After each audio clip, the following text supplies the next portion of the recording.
सोचिए, हम सब मानते हैं कि लोकतंत्र सबसे निष्पक्ष, सबसे फेयर सिस्टम है ना? पर क्या हो अगर हम कहें कि ये गणित के हिसाब से मैथमेटिकली मुमकिन ही नहीं है? और नहीं, ये कोई पॉलिटिकल स्टेटमेंट नहीं है, ये एक पक्की मैथमेटिकल सच्चाई है। आज की इस पड़ताल में हम किसी की पॉलिटिक्स या इंसानी आदतों की बात नहीं करने वाले।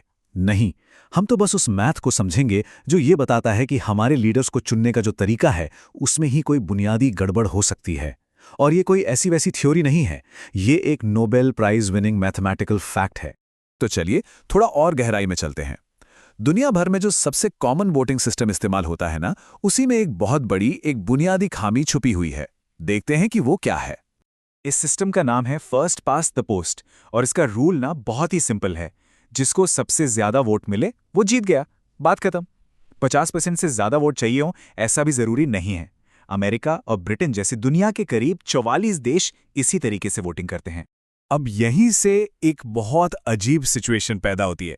इस सिस्टम में ऐसा हो सकता है, और मजे की बात यह है कि अक्सर होता भी है, कि एक पार्टी पावर में आ जाए भले ही देश के ज्यादातर लोगों ने उसके खिलाफ वोट दिया हो। एक उदाहरण देता हूं।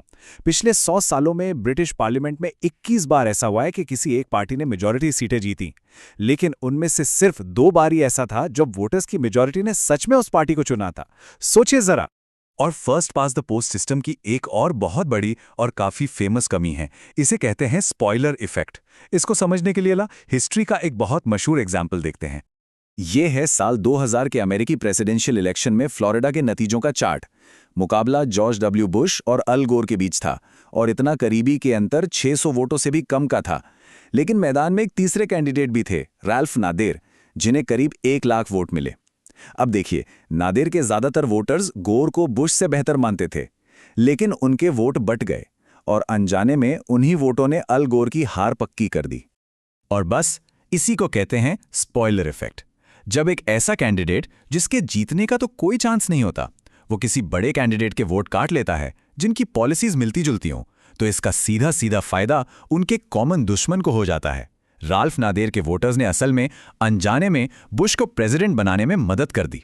तो सवाल उठता है, क्या इसका कोई सोल्यूशन है? बिल्कुल है। एक दूसरा सिस्टम है जिसे कहते हैं रैंक्ड चॉइस वोटिंग। दावा किया जाता है कि यह स्पॉइलर इफेक्ट जैसी प्रॉब्लम्स को सॉल्व कर देता है, लेकिन इसमें अपना ही एक बड़ा अजीब सा पेच है। ये सिस्टम थोड़ा अलग तरीके से काम करता है। यहाँ वोटर्स सिर्फ एक कैंडिडेट को नहीं चुनते, बल्कि अपनी पसंद के हिसाब से उन्हें रैंक देते हैं। ये मेरी पहली पसंद, ये दूसरी, ये तीसरी एंड सो ऑन।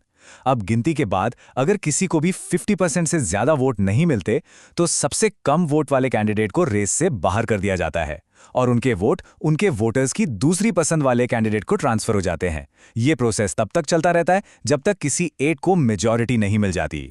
इसको एक छोटे से एग्जाम्पल से समझते हैं। मान लीजिए 3 कैंडिडेट हैं, बोर, क्यूरी और आइंस्टाइन। पहले राउंड में बोर को मिले 45%, क्यूरी को 30% और आइंस्टाइन को 25% वोट। अब क्योंकि किसी को मेजॉरिटी नहीं मिली, तो सबसे कम वोट वाले आइंस्टाइन बाहर हो गए।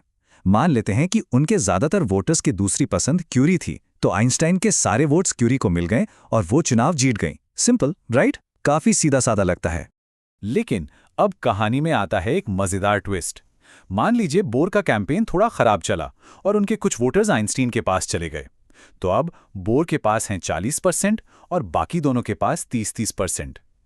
अब क्यूरी और आइंस्टीन में से मान लीजिए क्यूरी बाहर हो जाती हैं, उनके वोट बढ़ जाते हैं और फाइनल गिनती में बोर चुनाव जीत जाते हैं। सोचिए कितना अजीब है। पहले राउंड में कम पॉपुलर होने की वजह से वो आखिर में चुनाव जीत गए। और पता है, इस तरह की परेशानियां सदियों से मैथमेटिशियंस के लिए सिरदर्द बनी हुई हैं। 18वीं सदी में एक फिलॉसफर थे, कॉन्डोरसेट। उन्होंने भी ऐसा ही एक पैराडॉक्स खोजा था। सोचकर देखिए, एक ग्रुप है जो ए को बी से ज्यादा पसंद करता है और बी को सी से ज्यादा, तो लॉजिकली उन्हें ए को सी से ज्यादा पसंद करना चाहिए, राइट? लेकिन नहीं, वही ग्रुप सी को ए से ज्यादा पसंद करता है। ये तो एक कभी ना खत्म होने वाला लूप बन गया जिसमें कोई क्लियर विनर है ही नहीं। तो इन सारे पैराडॉक्स और कंफ्यूजन से एक बहुत बड़ा, बहुत ही फंडामेंटल सवाल पैदा हुआ, और इसका जवाब हमें मिला 20वीं सदी के इकोनॉमिस्ट केनेथ एरो के काम से। और सवाल सिर्फ ये था, क्या एक ऐसा वोटिंग सिस्टम बनाना मुमकिन है जो हर तरह से, हर मायने में एकदम परफेक्टली फेयर हो? केनेथ एरो ने एक फेयर सिस्टम के लिए 5 बहुत ही कॉमन सेंस वाली शर्तें रखी। पहली, सर्वसम्मति, मतलब अगर हर एक वोटर ए को बी से बेहतर मानता है तो ग्रुप का नतीजा भी यही होना चाहिए, ए बी से जीते, सिंपल। दूसरी, कोई तानाशाह नहीं, मतलब किसी एक वोटर की पसंद इतनी पावरफुल नहीं हो सकती कि वो बाकी सबकी पसंद को काट दे। तीसरी, सिस्टम हर तरह की वोटिंग प्रेफरेंस के लिए काम करना चाहिए, चाहे लोग कुछ भी चुने। चौथी, संक्रामकता, मतलब कोई लूप ना बने। अगर ए बी से बेहतर है और बी सी से बेहतर है तो ए को सी से बेहतर ही होना चाहिए। और पांचवी, और ये बहुत जरूरी है, अप्रासंगिक विकल्पों की स्वतंत्रता, मतलब अगर रेस में कोई तीसरा कैंडिडेट आ जाए या चला जाए तो उससे ए और बी के बीच की पसंद पर कोई फर्क नहीं पड़ना चाहिए। ये सारी शर्तें तो काफी लॉजिकल लगती हैं, है ना? और बस यहीं पर आता है एरो का वो चौंकाने वाला थ्योरम।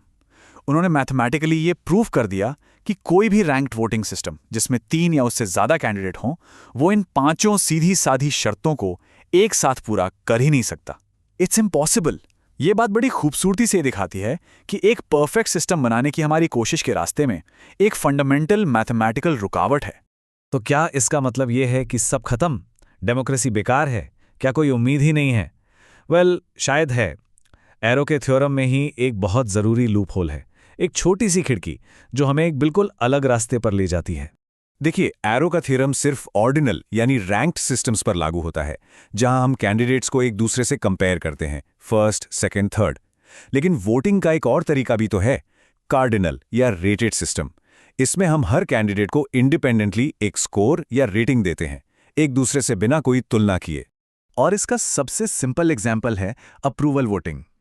इसमें क्या होता है कि आप उन सभी कैंडिडेट्स को हाँ बोल सकते हैं या अप्रूव कर सकते हैं जो आपको पसंद हैं, एक को, दो को या सबको, कोई रोक टोक नहीं। और आखिर में जिस कैंडिडेट को सबसे ज्यादा हाँ यानी अप्रूवल्स मिलते हैं वो जीत जाता है। और रिसर्च बताती है कि इस सिस्टम के फायदे ही फायदे हैं। इससे वोटर ज्यादा संख्या में वोट देने आते हैं, नेगेटिव कैंपेनिंग कम होती है, स्पॉइलर इफेक्ट तो पूरी तरह से खत्म ही हो जाता है, और इसकी गिनती भी बहुत आसान है। और सबसे बड़ी बात, ये एरो के इम्पॉसिबिलिटी थ्योरम के जाल से साफ बच निकलता है। तो आखिर में विंस्टन चर्चिल की वो मशहूर बात याद आती है, कोई भी सिस्टम परफेक्ट नहीं होता, डेमोक्रेसी की भी अपनी मैथमेटिकल लिमिटेशंस हैं। लेकिन ये समझना कि ये कमियां आखिर हैं क्या, उन्हें ठीक करने की तरफ पहला कदम है। तो ये एक मैथमेटिकल फैक्ट है कि हमारे वोटिंग सिस्टम्स में बुनियादी खामियां हैं। अब सवाल ये नहीं है कि क्या उनमें खामियां हैं, सवाल ये है कि इन गणितीय सच्चाइयों को जानने के बाद हम उन्हें बेहतर बनाने के लिए क्या कर सकते हैं। ये एक ऐसा सवाल है जिस पर हम सबको सोचना चाहिए।